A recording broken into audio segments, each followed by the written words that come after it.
Hi, everyone. Welcome to the BizDev Podcast, the podcast about developing your business. I'm David Baxter, your host, and I am joined by famous traffic cone collector, Gary Voigt. Did you know that is way too much power for one man to have? You cannot carry around all those cones. It's just too much. There's a company here in Florida. I don't know if maybe they're nationwide. I don't know. But the only business name I ever see on traffic cones or barricades is Bob's Barricades. And every time I'm like, this guy is making a killing because he's the only barricade and cone guy like around. They're everywhere. My family and I have a joke that that's the superpower is the guy that creates traffic cones, and he could do anything. I mean, imagine where you put down a traffic cone. You can do anything you want. So you can stop people. No one ever argues with a traffic cone. It's just law once it's put down, and you just put it down. Anyway. Yeah, my mother-in-law likes to run them over, but you're not supposed to do that. You got to be careful because if you hit one of those things, some of them are full of sand, and then it's all over. We are joined today by Steve Grissom, who is our guest, and we are going to talk to him later. He is the founder of Church Initiative. But before we find out about his company, I did want to ask, I'm doing a little series here, Steve, of time management. I'm asking the CEOs we're interviewing for the next few weeks how they handle time management. And I will give you a brief primer as to where this became interesting to me. As a founder of a company, I found a unique, problem. I don't know. Something unique about time management is the fact that my job is to give away my job, right? It's the only job on the planet that you can't get fired from, technically speaking. And if you give away your entire job, you've done your job well, right? That's what's strange to me. And so time management of that, as you give away your job, whatever your core job when you started the company and all of that, as you give that stuff away, what are you doing with your time? How are you spending your time? How do you manage your time? These are the questions that I've been pondering a lot. And so I've been asking my guests, where do you fall on that? How do you manage your time? What are you doing on a day-to-day basis? I am a terrible time manager. I am Perfect. A serial entrepreneur by nature, probably ADD, never been diagnosed with that. So I struggle with that. I have to systematize it. I use calendars and reminder tools and online notes, that sort of thing. But be assured that it's not a requirement for you to be a brilliant time manager in order to be a CEO. That's good. Yes, that's good because I'm not. Now, the other thing you mentioned is really big on my mind at this point, giving away all of your work, which is exactly what I've done. I'm a little bit older than you guys. Not much more than Gary. no, I'm up there. And so as of December 31st, I gave away virtually all of my work. I'm still involved. I'm still the chairman of the board, and I'm still involved in an advisory role. But I don't think it's much fun to give away all your work, especially the stuff you like to do. Sure. That's where it gets tough. Yeah. And that's what you need to be giving away. So that's a real conundrum. So let me clarify that because I have a friend who's done something similar. It's your company, and we'll get to more about Church Initiative in just a minute, but it's your company. You founded it, you built it up, and now you are taking a step back. You have a new CEO. So is that right? You're no longer in charge, right? Air quotes there, but you have now moved as to like chairman of the board, kind of advisor. Is that correct? Yes. And the way we work, we are actually a 501c3 nonprofit. So I don't own the company. Technically, the government says the people own the company. Fair enough. You guys have a share in it as well. But so it's a nonprofit ministry organization. But yeah, giving all of that away is weird, David. It's weird. It's uncomfortable because you give away the things you like first to make sure that they're done well. And for me personally, that left me mostly as an operating mode. And that is not my wheelhouse. I can do it, but it's just draining for me. So I think that's a classic conundrum for somebody who's going to be a CEO for a long time, unlike me, who was creating a succession plan. Then I think the key is to carve out areas that feed you, that fill you, that fill your soul, so that you don't get sucked dry by whatever it is that's coming at you, whether it's administrative work, personnel, anything that takes away from your entrepreneurial spirit and creative fire. So now, as the chairman, what are you doing with your time? Or maybe you're still too new at this to figure that out, right? You're only a couple weeks into this. So, yeah. 3 weeks to be exact. okay. And I'm still advising the organization and the new leadership, and will continue to do that for a season. I'm a resource. Why did we do this? What do you think about that? And the man who is now running the ministry, a guy by the name of Sam Hodges, has been with me for 20 plus years. So we can complete each other's sentences. The COO has also been with us for 20 plus years. So it was as seamless a transition as you can get.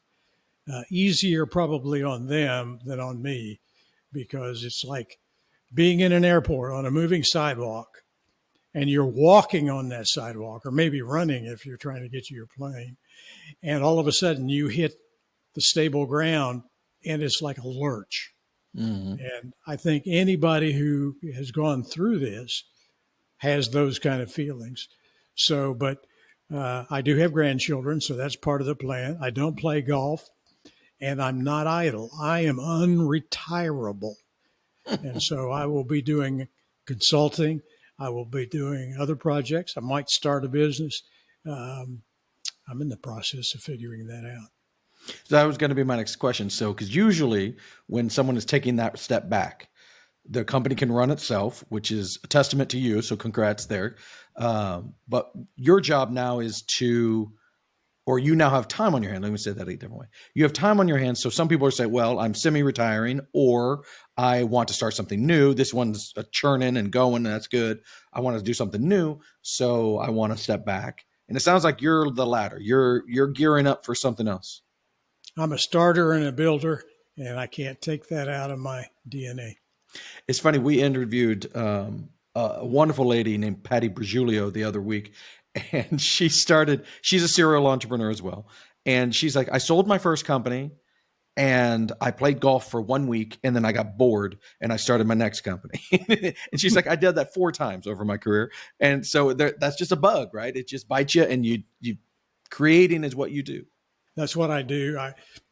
At my age, I have to be cautious about hitting physical limits. And so I have to be wise. You guys are much younger than I am, so I have to be wise about that. But we have a president who's older than I am, and we have other people who want to be president again. So it is possible for seasoned citizens to keep on going, and that's my goal. Okay, so let's back up. So first, I want to ask, what is Church Initiative? Tell me a little bit about that. And then the next following question is, how did you get there? So let's start with what it is in general.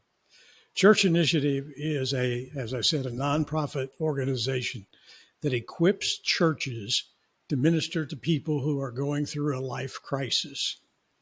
And specifically, our main focus is helping people who are going through grief, and also people who are going through divorce.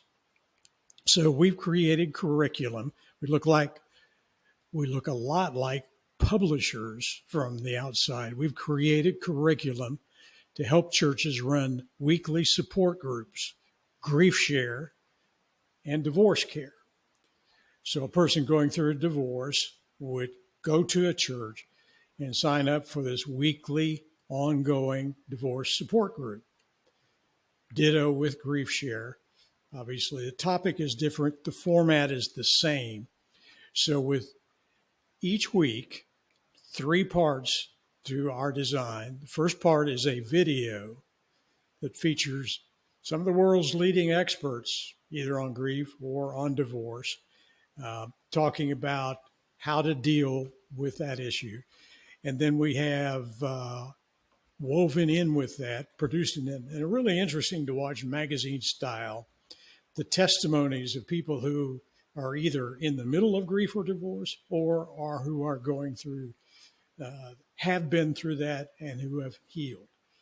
So all of that is woven together. So there might be a dozen experts appear in a video and that many testimonials as well, all in about a 30-minute window, each covering a different topic.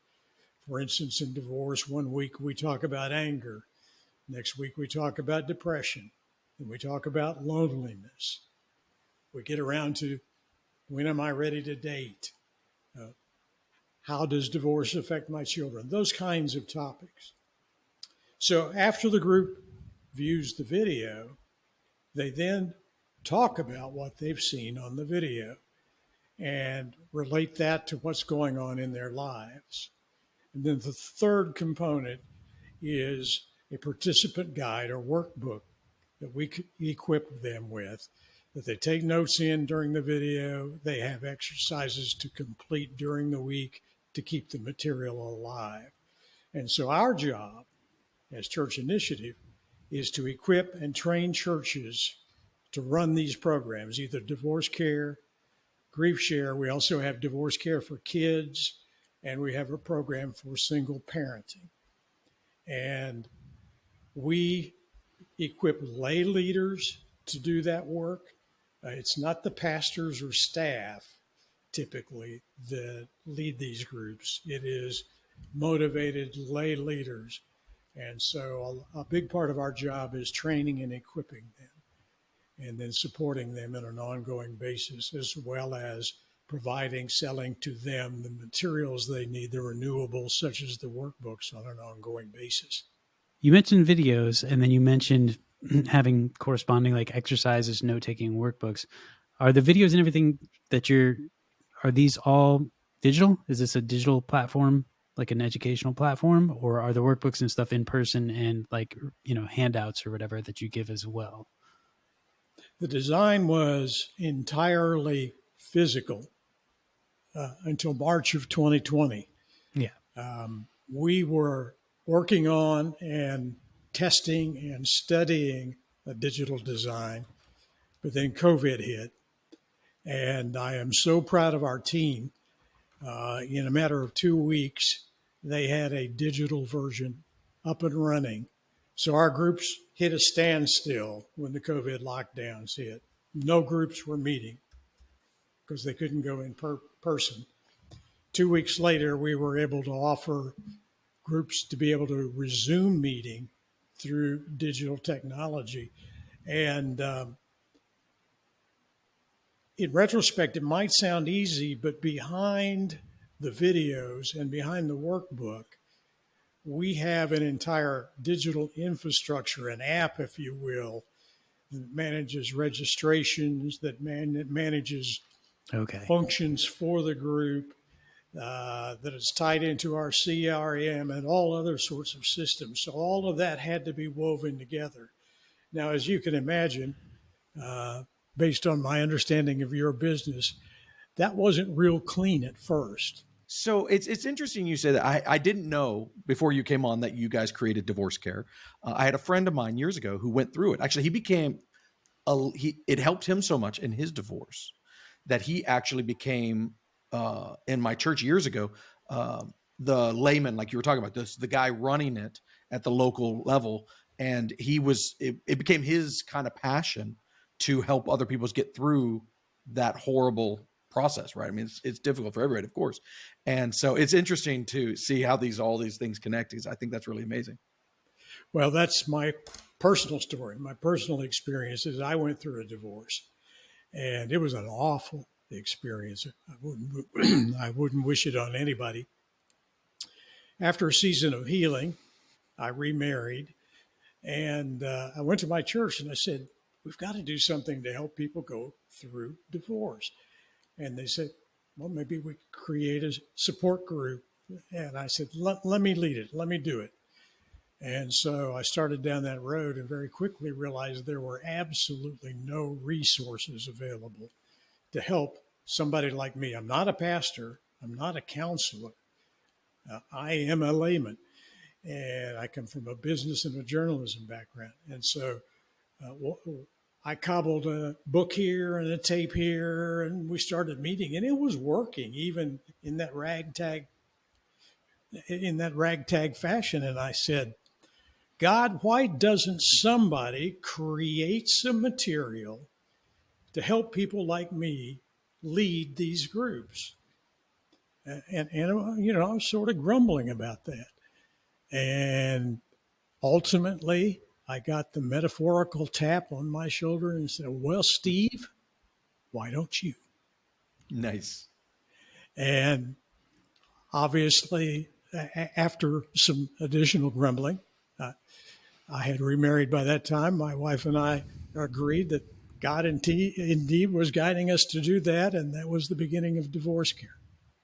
Okay, so Steve, you mentioned that a lot of the resources you're giving to people are videos and then workbooks, and I was wondering how much of that is digital, how much of that is physical, and for the digital side, putting this business together, how much of your tech background did you utilize to shape the way all these pieces and parts fit together?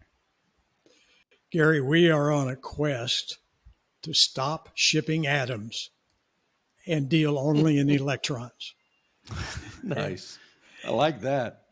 And I'm stealing that somehow. I don't know how, but I'm stealing that.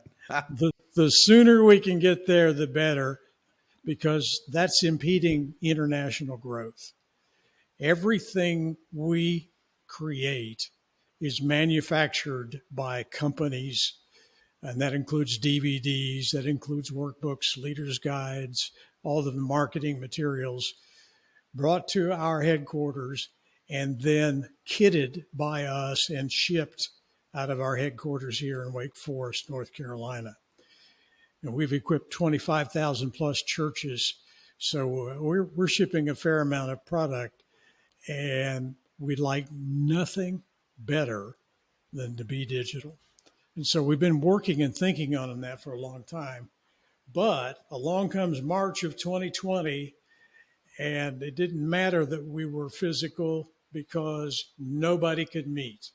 The doors were locked to churches. Everybody had to stay home. Groups stopped. And so our tech and IT team rallied, and they got us up and running with a digital version in 2 weeks. And so many groups went back into action while people were home. The videos were available digitally. The workbook was available digitally. Challenge being, of course, you couldn't write in it, but it was available.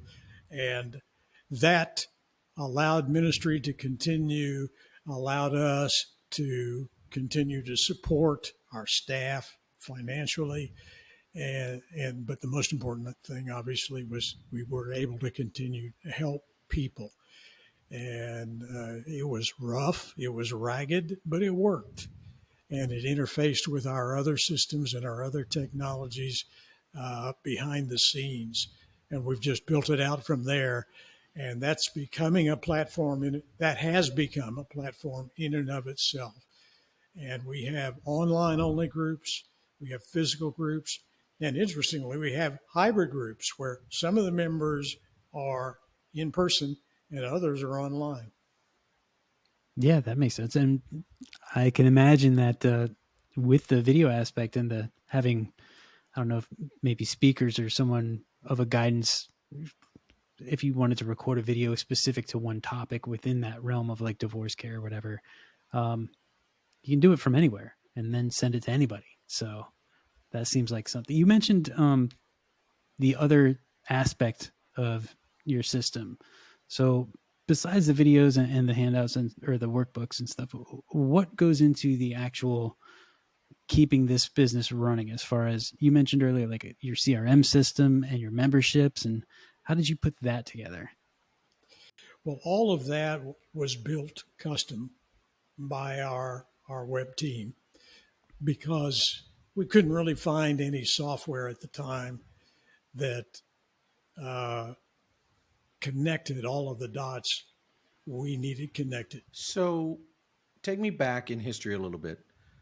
You mentioned how you got started and where the impetus for the idea came from, but how did you practically get it going? I mean, you wanted to share this, you wanted to help people through divorce and grief care. That was your heart, but there's a practical side of this, right? How did you build a business from that? How did you turn that in from that ragtag of I found a video here and that to a business with customers and you know what I'm saying? Walk me a little bit through that. It was classic bootstrap. We didn't have any funding. We tapped our personal savings, and then we decided to market it. And fortunately, there was a market, there was an audience. I kind of backed into that. So you've just been evolving ever since then, and just continuing Yes, to. we're on the fourth edition of Divorce Care now, and the third edition of Grief Share. Man. Now, Grief Share is an interesting story. A couple of years into Divorce Care, we started getting calls from pastors saying, this format is really working well for us. We need similar kind of help equipping lay leaders to help us with grief. And we just said, gee, that's interesting, and we'll take that under advisement, knowing that we didn't in the early days have the resources to do that. But the calls kept coming. And finally, we saw the ability to fund the grief equivalent of divorce care. And so we created what is known as Grief Share and released it. And it was very enthusiastically received. And over time, it has evolved to be our largest ministry. For Interesting. a long time, Divorce Care was, but now Grief Share is. And when you think about it, it's pretty easy to understand that. So, David, I know you and I live in Wake County, North Carolina. Do you have any idea what the mortality rate is in Wake County, North Carolina? I do not. Oh, wow. This is going to be interesting. All right. Interestingly enough, it's the same as Gary's county. What county do you live in, Gary? Brevard County. Oh, is Brevard this going to be County. 100%? Is Right. Yes. Nailed it. Aha. I saw it coming. Aha. So everybody dies. All of us die. And Yeah. that leaves this huge circle of grievers. Less than 50% of all people get divorced. So it makes sense that Grief Share became our largest ministry. I want to pivot a bit because I want to stay in the practical realm for other business owners and stuff like that. But what's interesting about just the nature of what you do is culture has got to be really interesting, right? You're dealing with the heaviest of heavy topics, grief and divorce. I mean, that's about as heavy as it gets. How do you maintain a culture in that environment where day in and day out, you're talking to sad people who are dealing with the hardest things of their lives? How do you keep that as a business atmosphere that's not in the doldrums? That's a fair question, David. And I joke when I talk to people. I say, yeah, we're in the business of marketing death and divorce. Nice. And it's heavy. It's heavy. What fires us, though, is to see people go through the program, come out with smiles on their face, hope renewed, and lives that are rebuilt after the devastation of one of those two, like your friend described. And quite often, those people are very passionate about turning around and helping others with the comfort they've received. There's actually scripture that describes just that in 2 Corinthians. And so that becomes almost, it's better than word of mouth marketing. It's a satisfied, healed user who says, I want to have other people find what I found through Divorce Care, through Grief Share. Or They might go to their pastor and say, Pastor, why did I have to go across town to be a part of this group? Why aren't we doing it here? And oh, by the way, I'd like to help get one launched. It seems to have had that kind of effect, because I'm seeing here that your church initiative is in over 24,000 churches worldwide. Is that I correct? think we haven't updated our website. I think we're closer to 30. Wow. 30,000, but I don't know the exact number. Another exciting number is we have about 60,000 of these trained lay leaders that have led groups or are leading groups. You might not ever go through divorce, but you're certainly going through grief. That's happening. No question. When it hits you, of course, could be varied in a lot of different ways, but we're all going through it. And no one knows. My mother passed last November, I'm sorry. I guess I should say previous November, because now it's been another one. Anyway, thank you. But my stepfather, her husband of 36 years, he has not dealt with grief well at all. Like, that's a side on my side of the family. It's just hard. And he is, he doesn't have these resources. He's not going for those resources. So I can totally see the need. And I wish that everyone would find those kinds of things. But as a business, I'm backing back up in my lane here, I find that heart issue is where business will thrive. I really, really do. In the sake of time, I want to jump to our question of that we ask every single guest of ours is, if you were to talk to a new entrepreneur, and you've done this several times, we didn't get into your other ventures, but I know you're a serial entrepreneur. And if you had met yourself or someone who was starting a business, running a business, struggling today in their business, what 3 pieces of advice would you give them to point them in the right direction? Well, my first piece of advice segues back to what you were talking about before, dealing with heart. You've obviously got to have a passion for what you're doing. But in my mind, that's not enough. There's got to be an identified need that overlaps with that passion. I can be passionate about something that won't sell. In fact, I have been passionate about things that won't sell. And in the church initiative warehouse, they're now gathering dust. It's funny. I was thinking there are warehouses all over this country that are full of passion that never sold. Yeah. I have a role-playing book I wrote that is still in my closet. No one cared. Anyway. So you often hear business experts say, follow your heart, follow your passion. Yes, that's an important step. But then do the work of finding out if anybody else cares about what you're passionate about, and can you build a business around that, or a nonprofit organization. We still have to pay power bills. We still have to pay people. So we have to run it like a business. We don't get contributions in our case. Some nonprofits live off contributions, obviously. My second suggestion is to plan and then manage cash. You got to have enough money to get your product out the door, even if you bootstrap, as was the case with us. It still took money.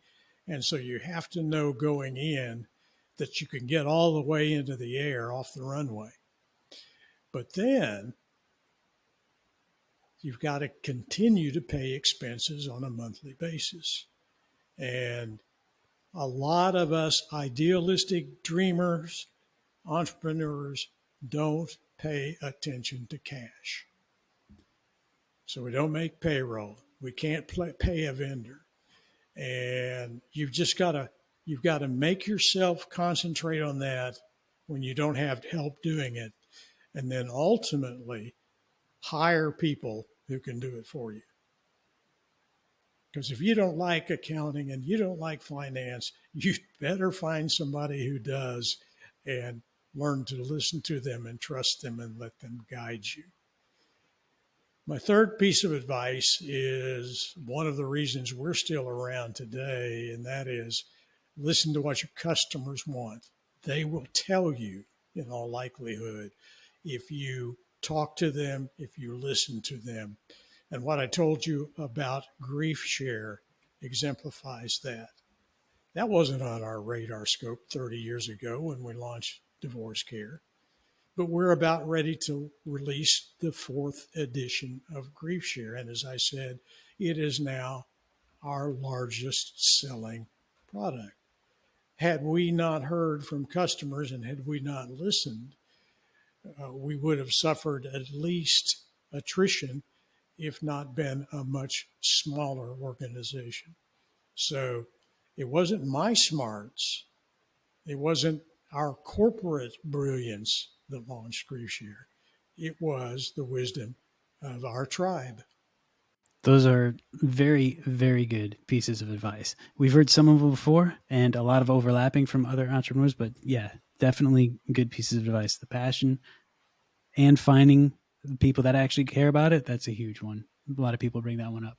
Now, Steve, if anybody wants to reach out or see more of what you do, find out how they can be involved, we have the web address of churchinitiative.org. Is there any other ways that you would like them to contact you or get in touch? I'm on LinkedIn at Steve Grissom, and I'm also happy to give my email address, which is steve@churchinitiative.org. Okay. And we will make sure that these links exist in the show notes for where the video is posted. And My cell phone number shall remain unlisted. Yeah, don't give that out, Steve. A little too much, buddy. Beep, beep, beep. Now, if anybody has any questions or comments for us about our podcast or any ideas or suggestions for us, they can reach out to us at hello@thebigpixel.net, or you can leave a comment below this video on YouTube or any of our other social media platforms. Once again, all the links for our guests will be in the show notes. All right. Well, thank you so much, Steve, for joining us. This has been great. I really appreciate your insight and your wisdom. It's always great to see people who are in various parts of their journey, and you're on a really fun part. They're going to start over again. I love it. Thank you, David. Thank